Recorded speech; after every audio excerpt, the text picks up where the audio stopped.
ओम शांति। ज्ञान वो शक्ति है जो आत्मा को परिवर्तन कर देती है। दुनियावी ज्ञान भी एक छोटे से बच्चे को जो नादान है, अज्ञान में है, उसे ज्ञानी बना देती है। किसी को डॉक्टर, किसी को इंजीनियर बना देती है, जीवन को बदल देती है, उसको इस संपूर्ण संसार में जीने का तरीका सिखा देती है। और जब सुप्रीम शिव बाबा इस सृष्टि पर आते हैं तो आत्माओं में छोटा छोटा परिवर्तन नहीं करते, इतना बड़ा परिवर्तन करते हैं कि साधारण मनुष्य आत्मा देवता बन जाती है। ऐसा भी नहीं कि देवतुल्य बन जाती है, परंतु सच सच में देवता बन जाती है। तो ऐसा वंडरफुल ज्ञान पूरे 5000 वर्ष में कभी किसी को नहीं मिलता। ऐसा वंडरफुल ज्ञान कल्प में एक बार संगम युग पर खुद ज्ञान का सागर शिव बाबा आकर हमको देते हैं। सबको भी नहीं देते, कोटों में कोई में भी कोई आत्मा को देते हैं। जब इस ज्ञान के महत्व को हम समझ जाते हैं, समझ यानी बुद्धि इस बात को स्वीकार कर लेती है कि कितना बड़ा परिवर्तन हमारे भविष्य में होने वाला है। जब ये बात यथार्थ समझ में आ जाती है तो पुरुषार्थ की गति तीव्र होती है। तब आत्मा को कुछ भी छोड़ना, कुछ भी त्याग करना त्याग नहीं लगता, अभी तो भाग्य बनाना लगता है। तब आत्मा अपने हर कदम में पद्मों की कमाई करती है, अपने हर संकल्प को, श्वास को सफल करती है। तो कैसे ये कमाई करनी है, इस ज्ञान का क्या महत्व है, आज की मुरली हमें बता रही है। सुनते हैं बाबा के मधुर महावाक्य। आज है 4 तारीख 4 सितंबर 2024। बाबा के मधुर महावाक्य हैं। मीठे बच्चे, तुम बेहद के बाप पास आए हो विकारी से निर्विकारी बनने, इसलिए तुम्हारे में कोई भी भूत नहीं होना चाहिए, कोई भी भूत नहीं होना चाहिए।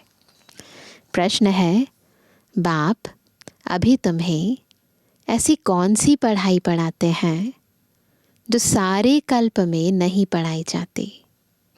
उत्तर है, नई राजधानी स्थापन करने की पढ़ाई, मनुष्य को राजाई पद देने की पढ़ाई इस समय सुप्रीम बाप ही पढ़ाते हैं। यह नई पढ़ाई सारे कल्प में नहीं पढ़ाई जाती। इसी पढ़ाई से सतयुगी राजधानी स्थापन हो रही है। ओम शांति।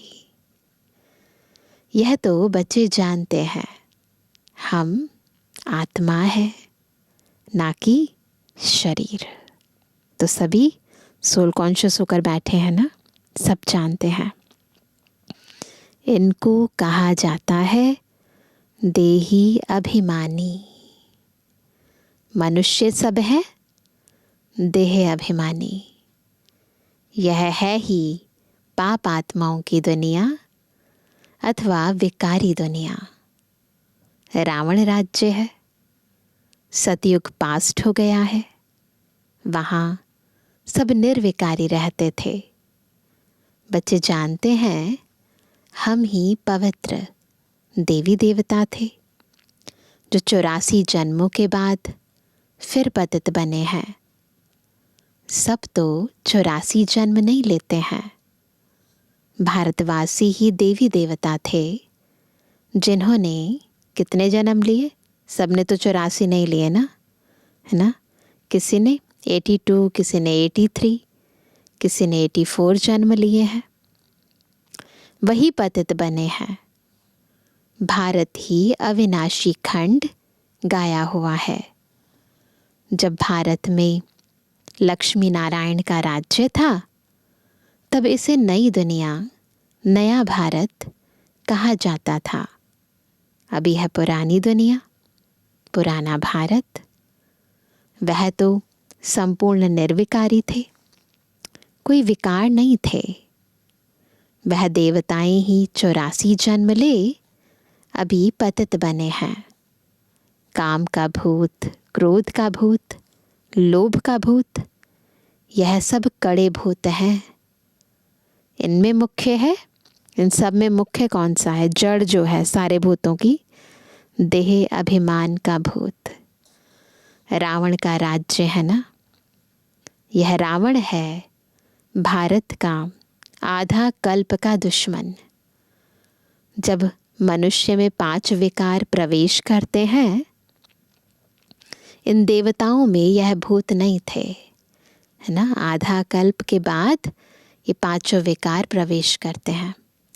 बाकी देवताओं में भूत नहीं थे। फिर पुनर्जन्म लेते लेते इनकी आत्मा भी विकारों में आ गई। तुम जानते हो, हम जब देवी देवता थे तो कोई भी विकार का भूत नहीं था। देखो, 2 युगों तक हमारे में कोई विकार नहीं था। सतयुग त्रेता को कहा ही जाता है राम राज्य। द्वापर कलयुग को क्या कहा जाता है? रावण राज्य। यहाँ हर एक नर नारी में 5 विकार हैं। द्वापर से कलयुग तक 5 विकार चलते हैं। अब तुम पुरुषोत्तम संगम युग पर बैठे हो। कहाँ बैठे हैं? देखो, सृष्टि चक्र में सबसे ऊपर टॉप पर बैठे हैं। बुद्धि कहाँ पर है अभी कि हम कहाँ बैठे हैं? पुरुषोत्तम संगम युग पर बैठे हैं। बेहद के बाप के पास आए हो, संगम युग पर बैठे ना, तो किस लिए आए हो बाबा के पास? विकारी से, यहाँ विकारी थे ना, विकारी से निर्विकारी बनने के लिए। निर्विकारी बन, अगर कोई विकार में गिरते हैं, बाबा से ज्ञान लिया, निर्विकारी बने, फिर अगर विकार में गिरते हैं तो बाबा लिखते हैं तुमने काला मुंह किया। अब गोरा मुंह होना मुश्किल है। एक बार विकार में गए ना, ज्ञान में चलने के बाद फिर मुश्किल हो जाती है। 5 मंजिल से गिरने जैसा है, हड्डियां टूट जाती हैं। गीता में भी है, भगवान वाच, काम महाशत्रु है। भारत का वास्तविक धर्म शास्त्र है ही गीता। हर एक धर्म का एक ही शास्त्र है। भारतवासियों के तो ढेर शास्त्र हैं। उसको कहा जाता है भक्ति। नई दुनिया सतप्रधान गोल्डन एज है। वहाँ कोई लड़ाई झगड़ा नहीं था। बड़ी आयु थी, एवर हेल्दी वेल्दी थे। तुमको स्मृति आई, हम देवताएं बहुत सुखी थे। वहाँ अकाले मृत्यु होती नहीं, काल का डर रहता नहीं। वहाँ और क्या होता है? वहाँ हेल्थ, वेल्थ, हैप्पीनेस सब रहती है। फिर नर्क में क्या हाल है? नर्क में हैप्पीनेस होती नहीं, कोई खुश नहीं है। सब कुछ है फिर भी खुश नहीं है। कुछ ना कुछ शरीर का रोग लगा रहता है। यह है अपार दुखों की दुनिया। कितने दुख हैं? अपार। वह है अपार सुखों की दुनिया। बेहद का बाप दुखों की दुनिया थोड़ी रचेंगे। सुख का सागर है तो दुख की दुनिया थोड़ी रचेंगे। बाप ने तो सुख की दुनिया रची। फिर रावण राज्य आया तो उनसे दुख अशांति मिली। सतयुग है सुखधाम, कलयुग है दुख धाम। विकार में जाना गोया एक दो पर काम कटारी चलाना। मनुष्य कहते हैं यह तो भगवान की रचना है ना, परंतु नहीं, भगवान की रचना नहीं। किसकी रचना है ये विकार किसकी रचना है? यह रावण की रचना है। भगवान ने तो स्वर्ग रचा, वहाँ काम कटारी होती नहीं, वहाँ काम कटारी नहीं होती, वहाँ योग बल होता है। ऐसे नहीं दुख सुख भगवान देता है। अरे भगवान बेहद का बाप बच्चों को दुख कैसे देगा? भगवान बेहद का बाप बच्चों को दुख कैसे देगा? वह तो कहते हैं मैं सुख का वर्षा देता हूँ। फिर आधा कल्प के बाद रावण श्रापित करते हैं। सतयुग में तो अथाह सुख थे, मालामाल थे। एक ही सोमनाथ के मंदिर में कितने हीरे जवाहरात थे। भारत कितना सॉल्वेंट था, अभी तो इंसॉल्वेंट है। सतयुग में 100% सॉल्वेंट और कलयुग में 100% इंसॉल्वेंट। यह खेल बना हुआ है। अभी है आयरन एज। खाद पड़ते पड़ते बिल्कुल तमु प्रधान बन गए हैं। कितना दुख है। यह एरोप्लेन आदि भी 100 वर्ष में बने हैं। इनको कहा जाता है माया का पंप। जितनी भी साइंस की एडवांस्ड चीज़ें बनी हैं, चाहे कंप्यूटर है, चाहे टेक्नोलॉजी की अलग अलग चीज़ें बनी हैं, तो अब ने कहा ये सारी माया का पंप है ना। ये भले क्षण भंगुर सुख देती हैं, परंतु फिर दुख भी बहुत देते हैं, है ना।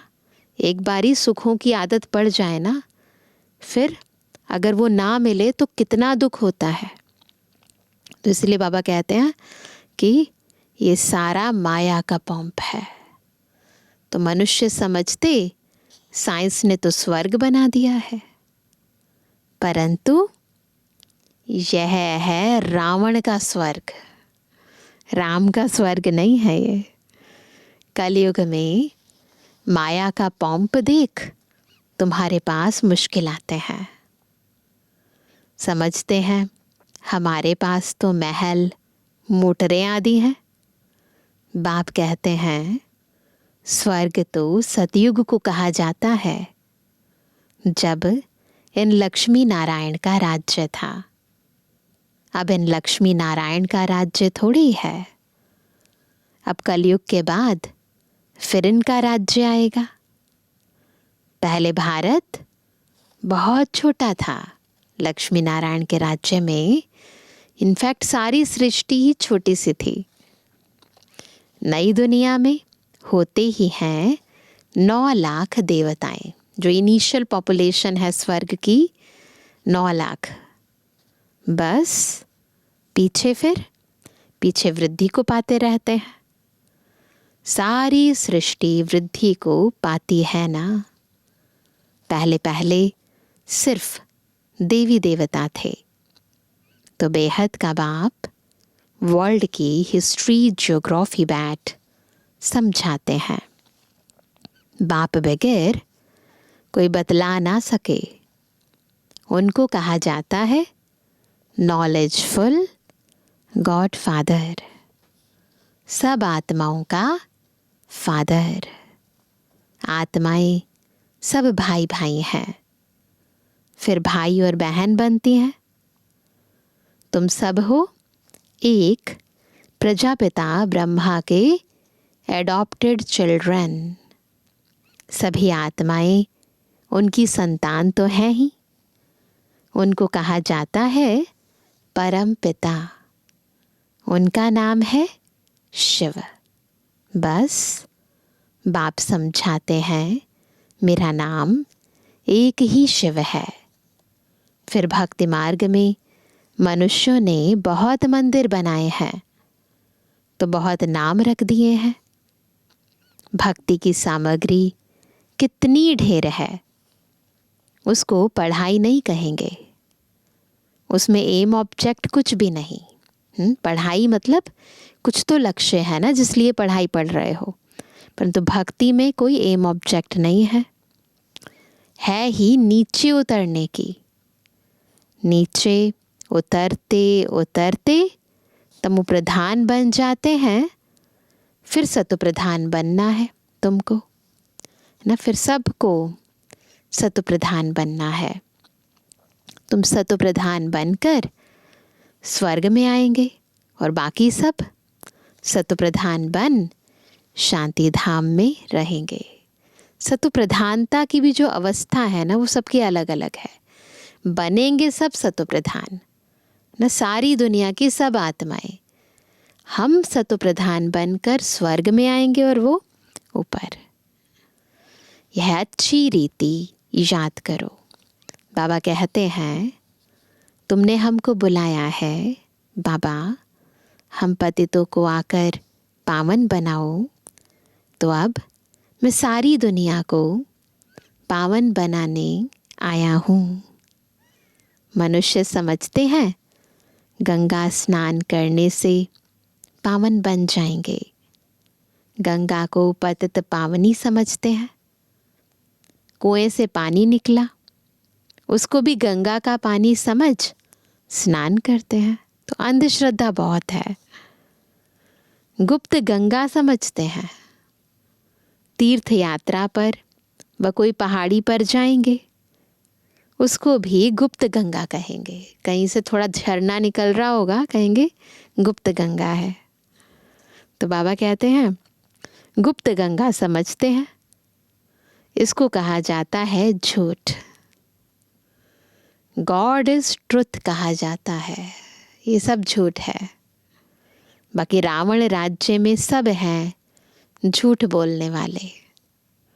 गॉड फादर ही सचखंड स्थापन करते हैं। वहाँ सचखंड में क्या होगा, झूठ की बात नहीं होती।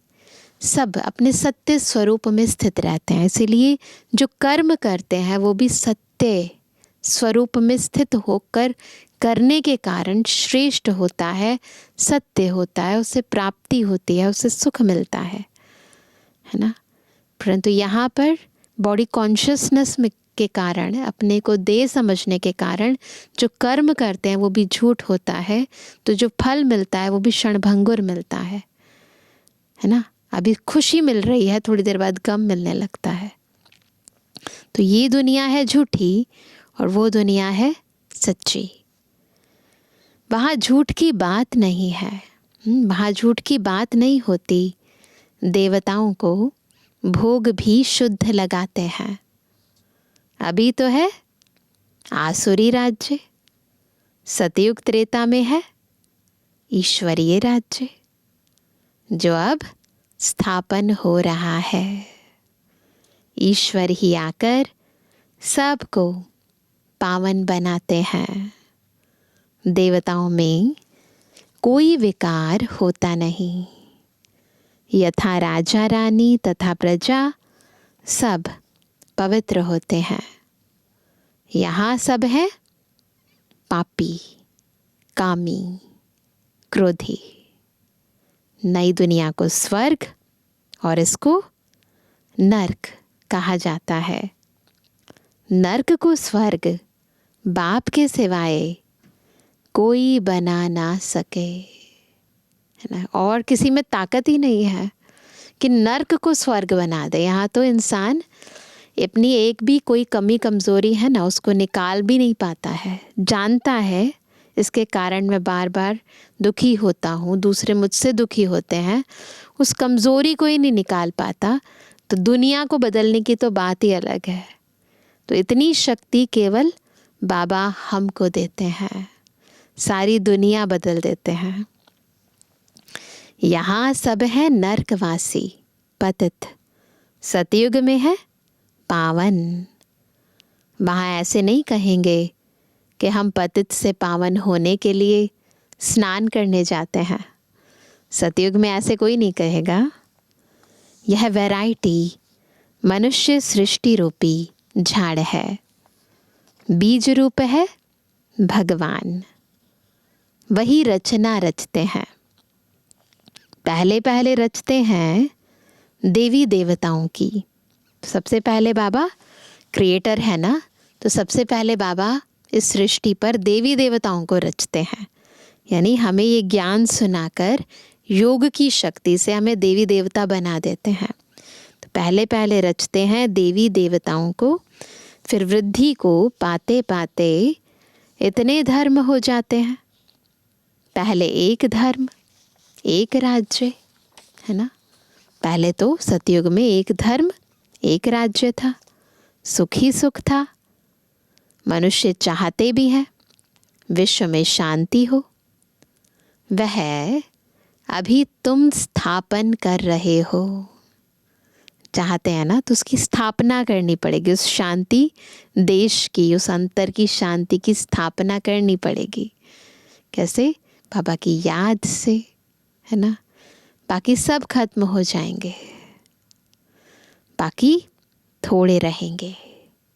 यह चक्र फिरता रहता है।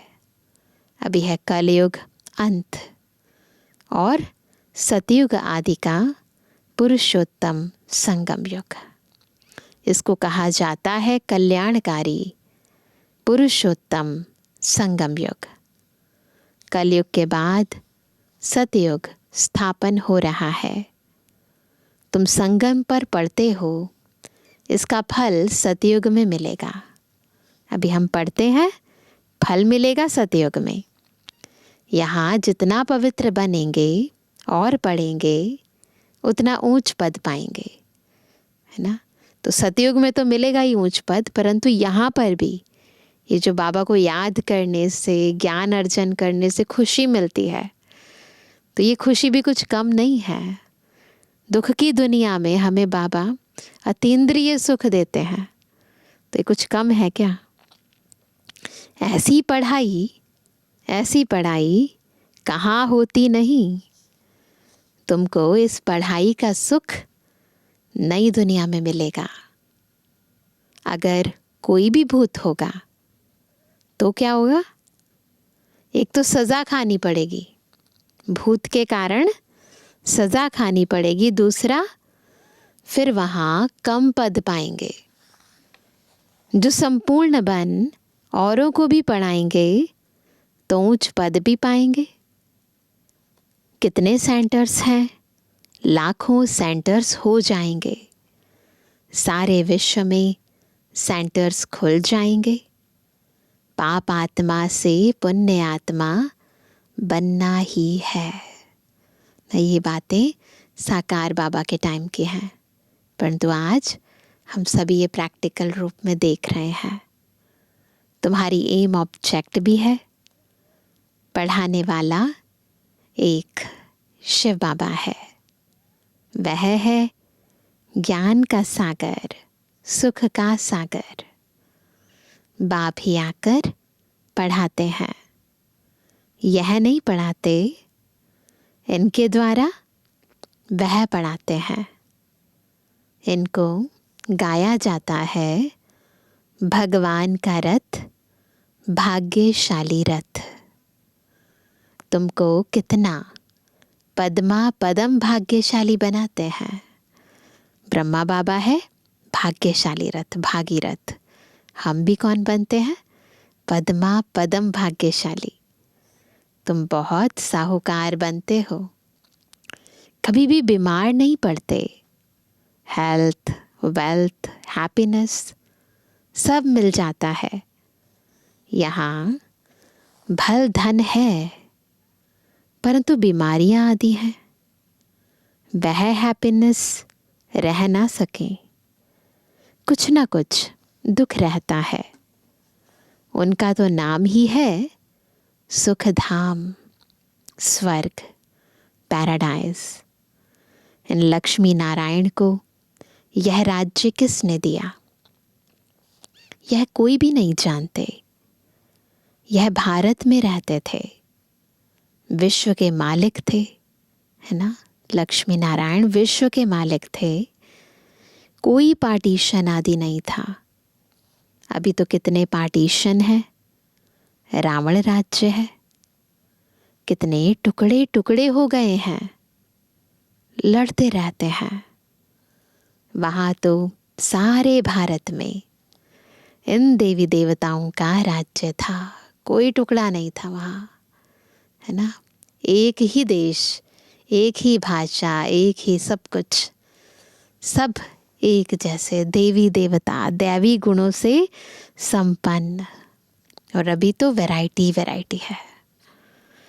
वहाँ वजीर आदि होते नहीं, यहाँ तो वजीर देखो कितने हैं, मंत्रालय भरा हुआ है, क्योंकि बेअक्ल हैं। तो वजीर भी ऐसे ही तमु प्रधान पतित हैं। पतित को पतित मिले, कर कर लंबे हाथ, है ना। दुनिया में कहावत है ना, ज्ञानी को ज्ञानी मिले। तो बाबा कहते हैं कंगाल बनते जाते हैं, कर्जा उठाते जाते हैं। सतयुग में तो अनाज, फल आदि बहुत स्वादिष्ट होते हैं। तुम वहाँ जाकर सब अनुभव करके आते हो ना। तो संदेशियाँ जाती तो अनुभव करके आती, तो फिर अपना अनुभव जब सुनाते तो भी ऐसा लगे जैसे कि सच में ना कितना मीठा होगा वो फल। तो बाबा कहते हैं सूक्ष्म वतन में भी जाते हो तो स्वर्ग में भी जाते हो। बाप कहते हैं सृष्टि चक्र कैसे फिरता है। पहले भारत में एक ही देवी देवता धर्म था, दूसरा कोई धर्म नहीं था। फिर द्वापर में रावण राज्य शुरू होता है। अभी है विकारी दुनिया, फिर तुम पवित्र बन निर्विकारी देवता बनते हो। यह स्कूल है। भगवानवाच, मैं तुम बच्चों को राजयोग सिखलाता हूँ, तुम भविष्य में यह बनेंगे। राजाई की पढ़ाई और कहीं नहीं मिलती, बाप ही पढ़ाकर नई दुनिया की राजधानी देते हैं। केवल शिव बाबा हमें नई दुनिया की राजधानी देते हैं। सुप्रीम फादर, टीचर, सतगुरु एक ही शिव बाबा है। बाबा माना ज़रूर वर्षा मिलना चाहिए। पिता है तो वर्षा तो मिलना चाहिए ना। भगवान ज़रूर स्वर्ग का ही वर्षा देंगे। रावण जिसको हर वर्ष जलाते हैं, यह है भारत का नंबर 1 दुश्मन। रावण ने कैसा असुर बना दिया है। इनका राज्य 2500 वर्ष चलता है। तुमको बाप कहते हैं मैं तुमको सुखधाम का मालिक बनाता हूँ। रावण तुमको दुख धाम में ले जाते हैं। तुम्हारी आयु भी कम हो जाती है, अचानक अकाले मृत्यु हो जाती है, अनेक बीमारियां होती रहती हैं। वहाँ ऐसी कोई बात नहीं होती।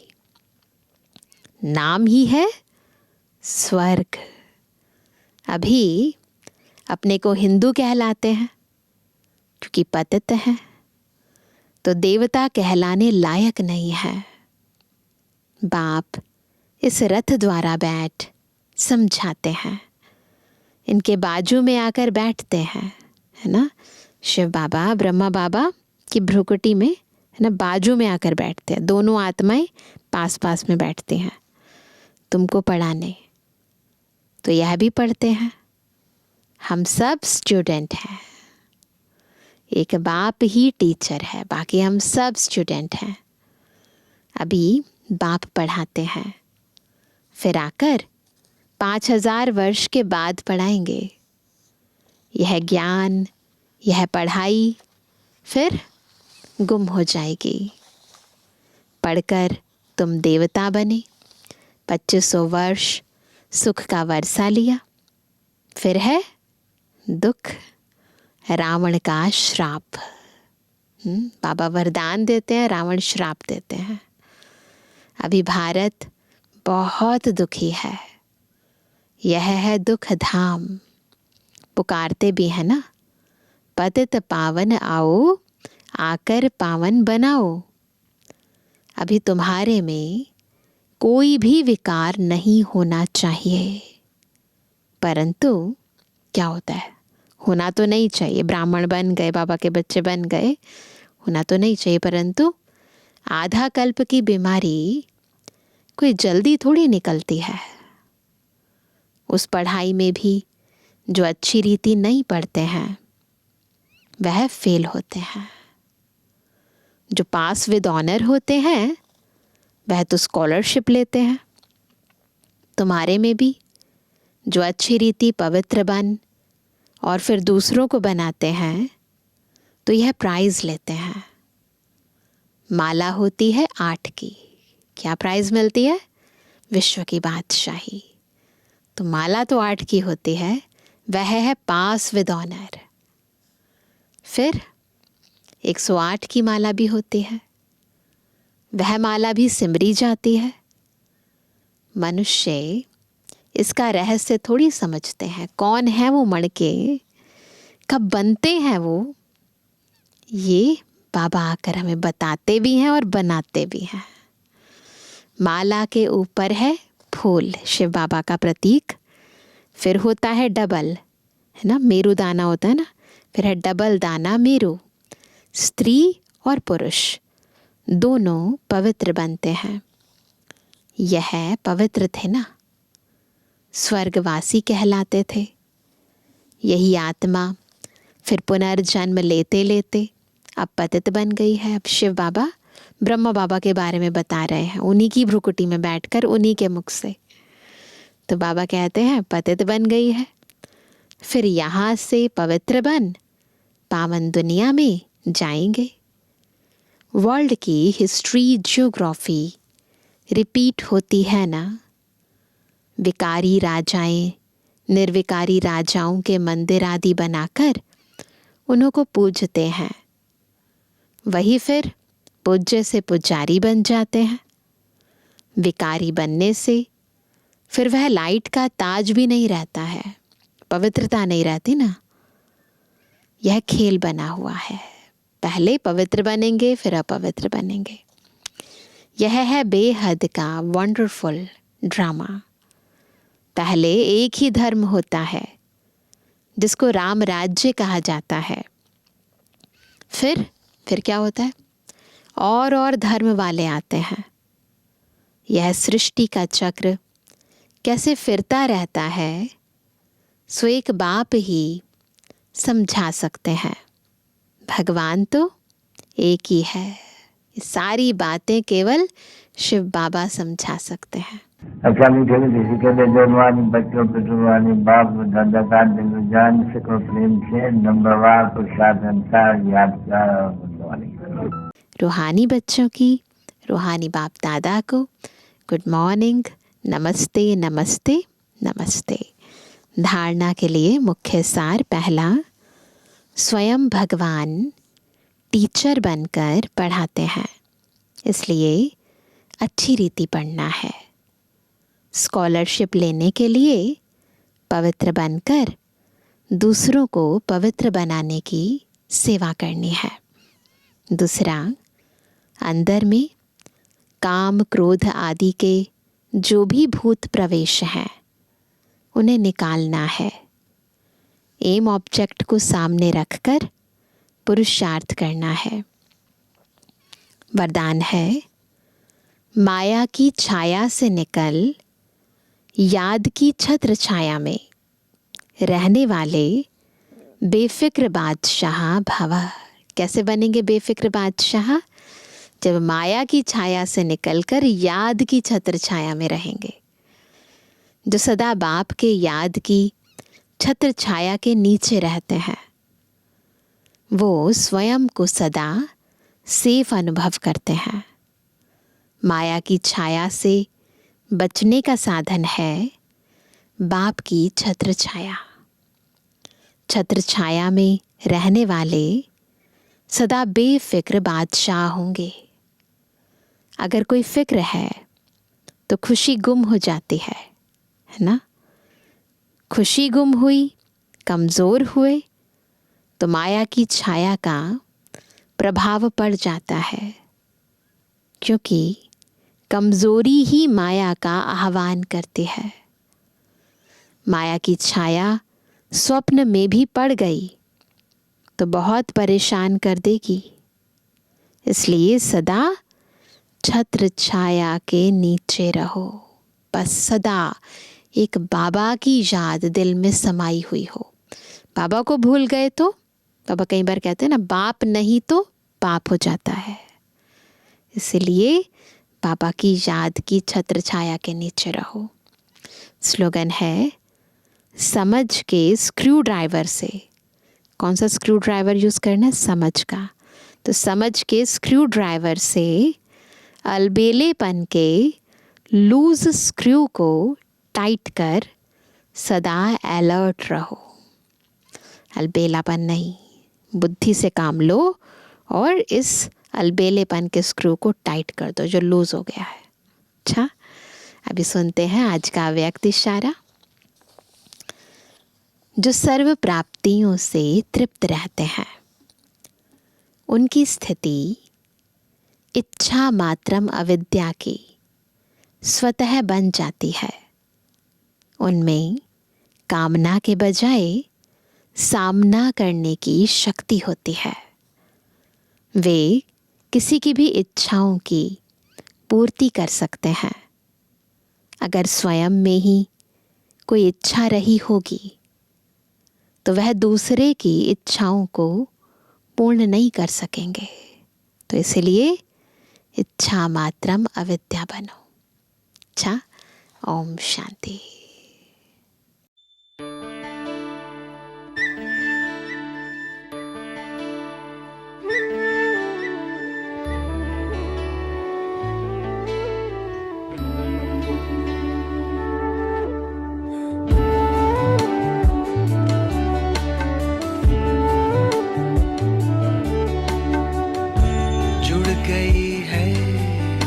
तार तुमसे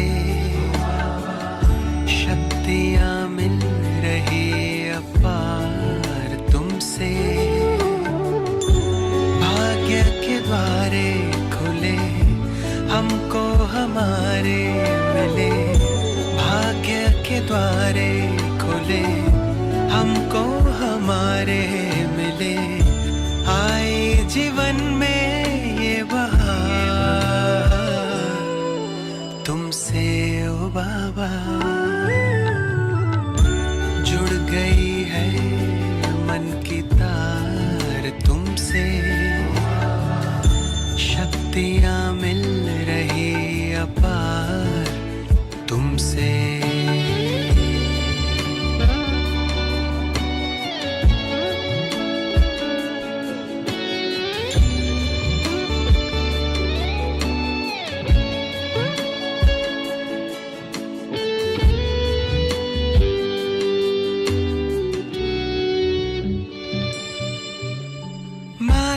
पिता सद्गुरु सखा तुम ही तो एक हमारे हो। शिक्षक तुम ही, रक्षक तुम ही, दिल के तुम ही सहारे हो। मिला सारे रिश्तों का प्यार तुमसे ओ बाबा। जुड़ गई है मन की तार तुमसे। शक्तियाँ मिल रही अपार तुमसे।